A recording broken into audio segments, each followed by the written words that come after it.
Bonsoir à tous, merci de nous rejoindre sur Canal Algérie. L'Algérie a récemment engrangé, et en peu de temps d'ailleurs, des percées économiques importantes dans un contexte pandémique qui ne le permettait pas.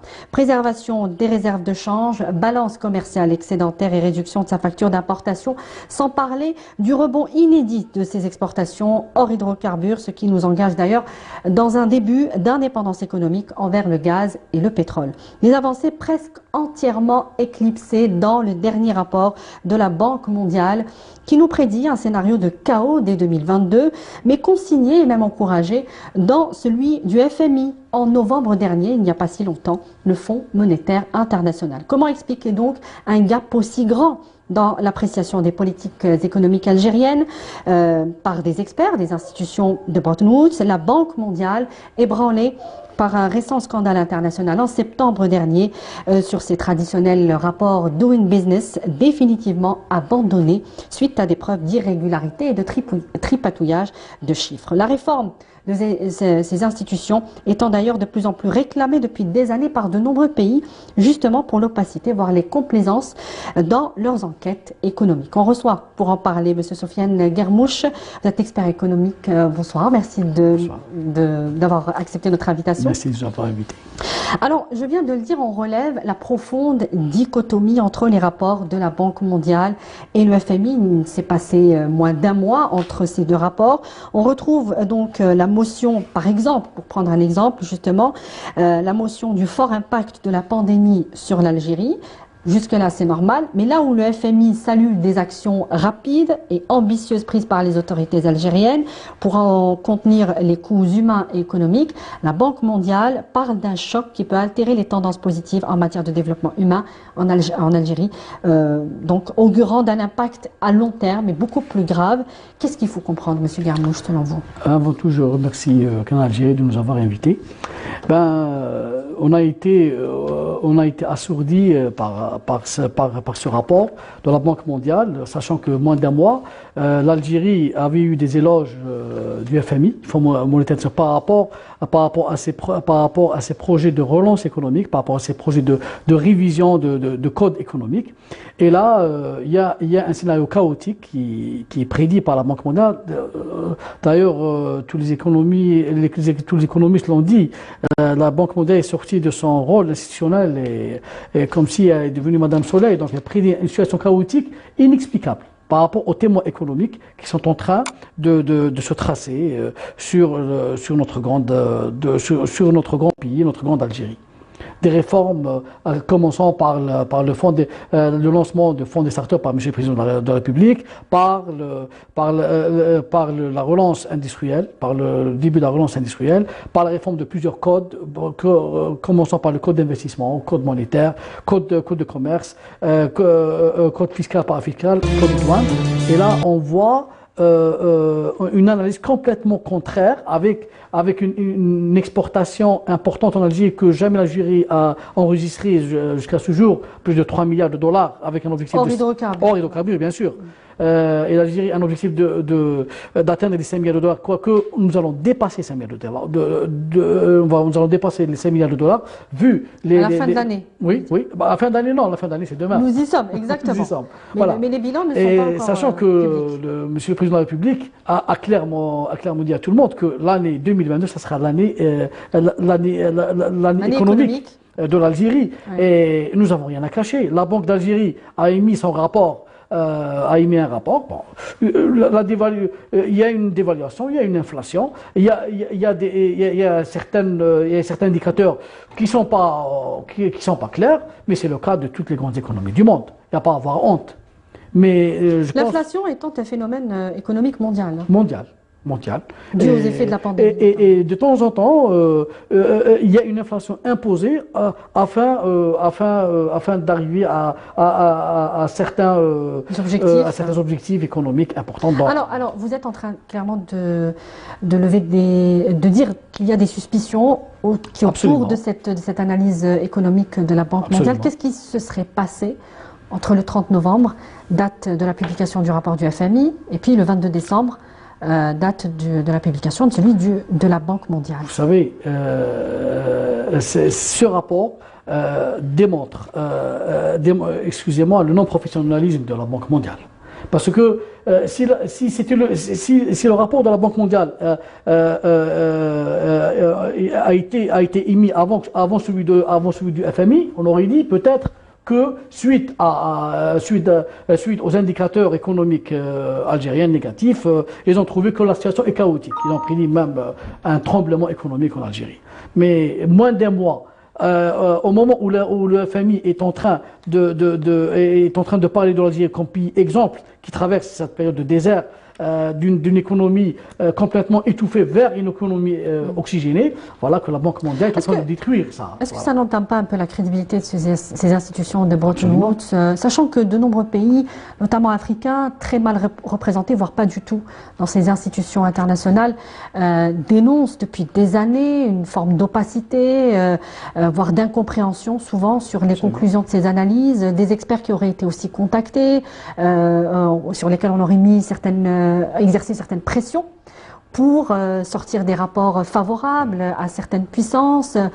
Qu'est-ce qui reste aujourd'hui de cette crédibilité si deux institutions parallèles se contredisent de la sorte? Enfin, on dit que le malheur des uns fait le bonheur des autres. Nous, en pays en voie de développement, c'est une bonne chose de voir ça parce que là, ça va permettre de revoir, tout simplement de revoir le système de fonctionnement de ces grandes institutions monétaires. Vous pensez qu'il va y avoir le débat sur la réforme de ces institutions? D'ailleurs, vous avez parlé tout à l'heure du Covid. Je pense que la pandémie n'est pas passée juste par l'Algérie. Les différentes crises économiques que l'Algérie a connues, je pense qu'on n'est pas les seuls. Il ne faut pas oublier qu'il y a eu une chute drastique des prix du pétrole de 2014 à aujourd'hui. C'est la nouvelle crise économique arrivant à la pandémie. Et là, je pense que l'ordre économique mondial est en train de s'auto-changer. Et là, on va avoir une émergence de plusieurs pays dans l'Algérie. On va prendre un autre pan de l'analyse de la Banque mondiale qui nous annonce pour 2021 une facture d'importation de 50 milliards de dollars, alors que l'année passée, on avait déjà réduit de moitié la facture d'importation à 30 milliards de dollars, soit la moitié de sa valeur d'il y a 10 ans. C'est quand même pas rien, c'est une avancée importante. Sur quelle base sont faites ces prévisions de la Banque mondiale aujourd'hui? Je vous dirais que actuellement, d'ailleurs, je demande que ce rapport soit expertisé par des experts renommés, parce que là, la Banque mondiale est en train de se discréditer par rapport à ce rapport, qui est incompréhensible par rapport au rapport précédent de FMI qui a été émis moins d'un mois auparavant. Donc, en ma qualité d'économiste, j'aimerais bien savoir quels ont été les atouts de la Banque mondiale afin de dresser un rapport aussi catastrophique que celui qu'a dressé pour l'Algérie. On dirait que dans le monde, il n'y a que l'Algérie. Actuellement, le seul problème économique, c'est au niveau d'Algérie. Sachant que l'Algérie, actuellement, n'a pas de dette. L'Algérie est en train d'avancer. Nous avons actuellement, le président de la République a ouvert plusieurs chantiers économiques et je pense que les résultats, on va les voir à partir de 2020. Justement, sur la réduction de la facture d'importation, le président Tebboune avait dit que c'est une réforme économique structurelle et non pas conjoncturelle. Ça veut dire que cette réforme va s'instituer dans le temps, va devenir une norme et que nous allons nous débarrasser de cette facture, de ce lourd fardeau économique que nous traînons depuis ce qu'on appelle une construction de sens en économie. C'est une construction de sens qui veut dire on va vers une économie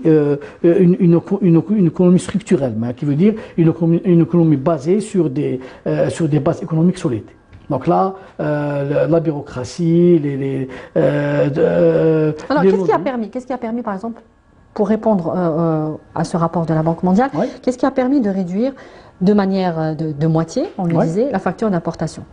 Vous, en tant qu'économiste, vous avez des arguments justement. Bon, c'est par rapport à notre production nationale. Donc actuellement, il y a beaucoup d'ouverture.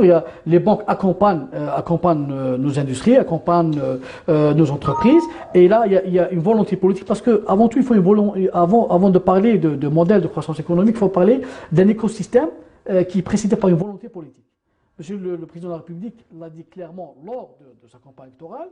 et maintenant est en train de palper le fruit, les effets, les effets exactement, et le fruit de son programme. Là, il faut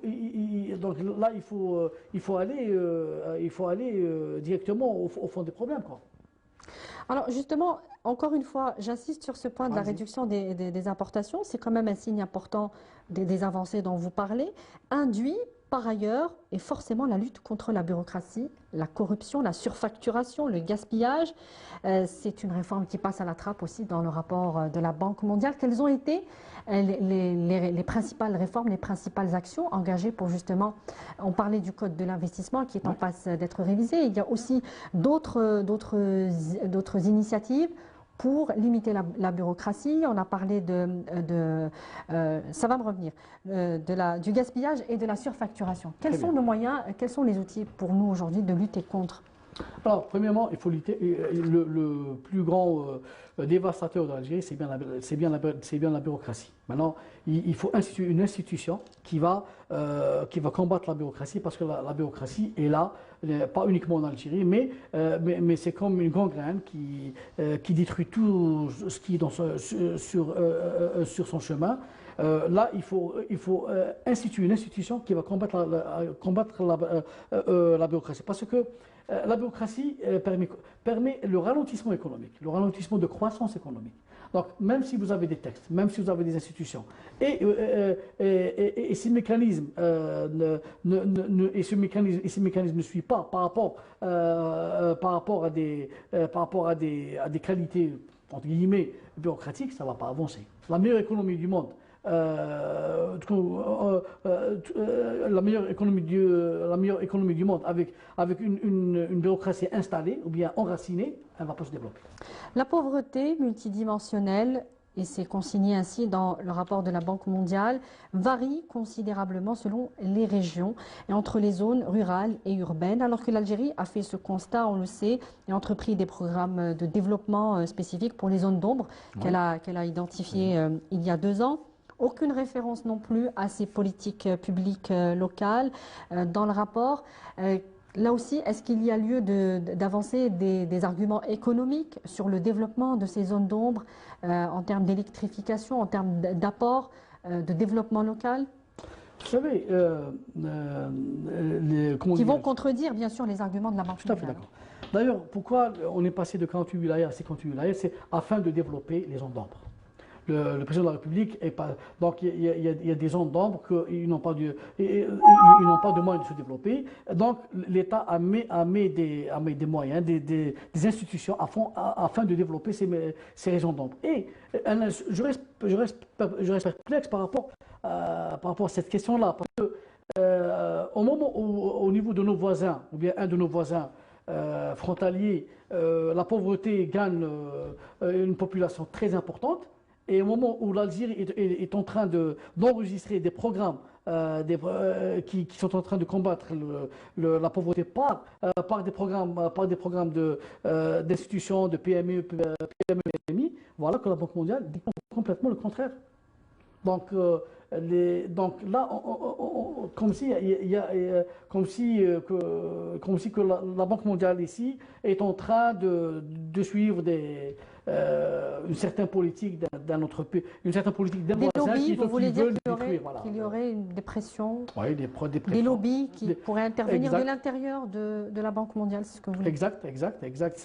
Donc nous donc notre voisin ouest, le Maroc, donc veut détruire l'Algérie, parce que l'Algérie n'a jamais connu une poussée diplomatique comme maintenant, n'a jamais connu une ouverture diplomatique comme maintenant. D'ailleurs, on voit actuellement le continent africain, d'ailleurs après la division du Soudan, l'Algérie est devenue le plus grand pays de l'Afrique et on est devenu le portail de l'Europe. Donc tous les marchés africains vont passer par l'Algérie, d'où cette campagne contre l'Algérie. Ils sont arrivés même à la Banque mondiale pour détruire tout l'espoir et tous les programmes qui sont mis pour aller vers une Algérie prospère. Alors on va un petit peu s'intéresser aux outils de calcul, peut-être pas dans la forme la plus technique, pour essayer de vulgariser un petit peu, l'indicateur de la pauvreté multidimensionnelle, ce fameux IPM, une approche non monétaire Est-ce que cet outil est fiable selon vous pour avancer des analyses économiques de telle envergure? Ça reste un outil selon des calculs variables, c'est une approche non monétaire permettant de mesurer selon l'ABM, la Banque mondiale, le niveau de privation en se concentrant sur trois grandes dimensions, la santé, l'éducation et les conditions de vie. On parle d'enquête en grappe et des indicateurs multiples et variables. Est-ce que ça nous permet d'avoir des indicateurs ou des conclusions ou des analyses précises sur un pays donné? Exactement. Théoriquement parlant, c'est très juste. Mais nos résultats démontrent le contraire. Point de vue, parce que ce paramètre est fait sur une équation à trois variables. Éducation, santé, vous avez dit... Et niveau de vie. Et niveau de vie. Or, l'éducation... Quand on dit niveau de vie, M. Guermouche, ça peut englober beaucoup de choses. C'est pas très précis comme catégorie. Exact. Le niveau de... Bon, quand on parle de niveau de vie, on parle... du pouvoir d'achat. Quand on parle de pouvoir d'achat, on parle de situation, une situation économique favorable. Donc c'est vaste. Nous sommes d'accord que c'est vaste. Donc c'est plus politique qu'autre chose. Or, côté enseignement et santé, l'Algérie actuellement est en train de gagner des places au niveau mondial, point de vue enseignement, point de vue santé. Donc je ne comprends pas. Donc si on va prendre ce paramètre pour analyser ça, le niveau de pauvreté en Algérie n'est pas celui du niveau de pauvreté du Maroc ou bien d'autres pays africains, sans citer leur nom. Au contraire, il y a un niveau de vie meilleur qui est en train de s'installer. Bon, c'est pas la Floride, mais les indicateurs économiques actuels, avec le taux d'exportation, qui est en train de prendre une croissance en Algérie, qui est première en Algérie, donc ça donne espoir et ça donne des horizons meilleurs. L'année dernière, justement, le rapport du PAM, le Programme alimentaire mondial, classait l'Algérie première en Afrique en matière de sécurité alimentaire. Ce sont là aussi des indicateurs qui peuvent peser dans la balance. Même la Banque mondiale relève des indicateurs positifs, mais qui n'impactent pas les résultats finaux, j'ai envie de dire, l'analyse globale, pour dire que oui, il y a une avancée. Non, les conclusions sont tout de même pessimistes. Alors qu'elle relève aussi, la Banque mondiale elle-même relève des avancées importantes dans de nombreux secteurs, notamment agricoles. Vous savez, vous avez répondu, excusez-moi, vous avez répondu à la question, parce que c'est un dilemme de voir que d'un côté on parle que nous avons des indicateurs positifs par rapport au mode de vie algérien, et d'un autre côté on dit que c'est pas une fin en soi parce que il y a d'autres paramètres qui rentrent à l'intérieur. Je pense que l'Algérie, par le biais de la Banque d'Algérie, a émis un rapport, un diagnostic de l'économie algérienne. Bon, nous n'avons pas à avoir honte, il y a une inflation, nous n'avons pas à avoir honte à avoir une dévaluation, mais en parallèle, nous avons soumis tout un programme de relance économique parallèle. Donc le système de balance est là. Et donc là, on est en train, parce que, excusez-moi, le but de parce que c'est une campagne contre l'Algérie.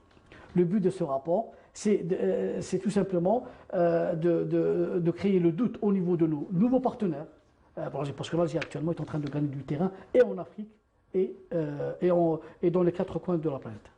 Alors, est-ce que ces approximations, parce que cela devient des approximations, certains experts disent même que certains chiffres qui ont été avancés par la Banque mondiale, c'est un rapport de 60 pages, hein, il faut le rappeler, il est énorme ce rapport, certains indicateurs, certains chiffres ne seraient erronés.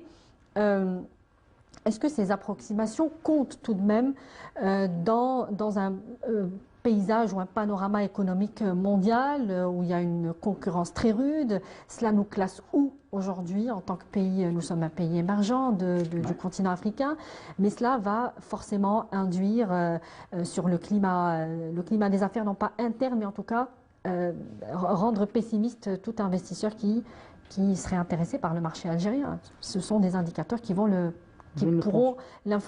l'influer. Je ne pense pas. Parce qu'actuellement, la situation économique algérienne est là. les indicateurs économiques sont là. Donc, c'est une campagne contre l'Algérie, mais pour dire, parce que là, au moment où on est en train de parler, pas plus tard qu'hier, une grande convention entre l'Algérie et la Mauritanie qui s'est faite. Plusieurs conventions qui sont en train de se faire avec d'autres pays africains. Et d'ailleurs, le ministre des Affaires étrangères du Nigeria a fait la demande officielle à l'Algérie de prendre la tête du continent afin de négocier le marché africain. Parce que notre position géostratégique permet actuellement à l'Algérie de devenir une zone franche, d'être un maillon, un trait d'union entre l'Occident et l'Afrique. Est-ce que la Banque mondiale, à travers ce rapport, peut chercher un endettement de l'Algérie? On n'a pas d'endettement. Oui, peut chercher à faire que l'Algérie s'endette justement pour avoir des rapports peut-être plus complaisants, moins durs, moins sévères. Est-ce que c'est ça finalement? Lorsqu'un pays est endetté, lorsqu'il passe par ses institutions... Lorsqu'un pays est endetté. Oui, voilà. Mais justement l'Algérie n'est pas endettée et cela peut déranger des institutions qui cherchent... Dérange, mais c'est le but. C'est le but pour nous déstabiliser, ou bien pour déstabiliser tout simplement nos partenaires. Mais actuellement l'Algérie, comme l'a dit Monsieur le Président de la République, on n'a pas de dette actuellement. Donc, on n'est pas en Afrique d'ailleurs. Dans le continent africain, on est le seul pays qui n'a pas de dette actuellement. Avec des réserves moins de 40 milliards de dollars, mais on n'a pas de dette. C'est une Algérie qui a l'espoir de voir son économie se relancer demain, Inch'Allah. Donc au contraire, ce rapport de la Banque mondiale, je pense, qu'est-ce qu'il va faire? Il va permettre de revoir le fonctionnement de ces institutions. Et bien sûr, ça va permettre aux autres pays africains de... Pardon ? Ce serait le rapport de trop. Exact, c'est la cerise sur le gâteau qui... Est-ce que les pays africains, vous pensez que peuvent justement appeler à cette réforme? Est-ce qu'ils ont une chance d'être écoutés d'ailleurs, parce que par le biais de l'Algérie, oui. Parce que il n'y a jamais eu un incident pareil. Là, un incident majeur, parce que notre économie diffère de l'économie de nos frères africains, parce que nous, quand même, avec notre pays de surface continentale de plus de 2 381 000 km², nous avons enregistré des minerais extraordinaires. Nous avons plus de 35 minerais rares en Algérie. Que d'autres pays n'ont pas même un dixième de ces mérites. Donc l'Algérie actuellement est en train d'avancer à grande vitesse. Donc moi je vois que la voie de l'Algérie elle va se répercuter sur ce rapport économique, sur le rapport de la Banque mondiale. C'est l'occasion peut-être justement de plaider la cause africaine pour plus de représentativité au niveau des institutions de Bretton Woods. Monsieur Sofiane Ngarmou, je vous remercie d'avoir répondu à nos questions. Je vous rappelle que vous êtes expert économique. Merci. Merci à vous de nous avoir suivis. Dans ce numéro un peu spécial de Vision, je vous dis à très bientôt et très belle soirée sur notre chaîne. Bonsoir.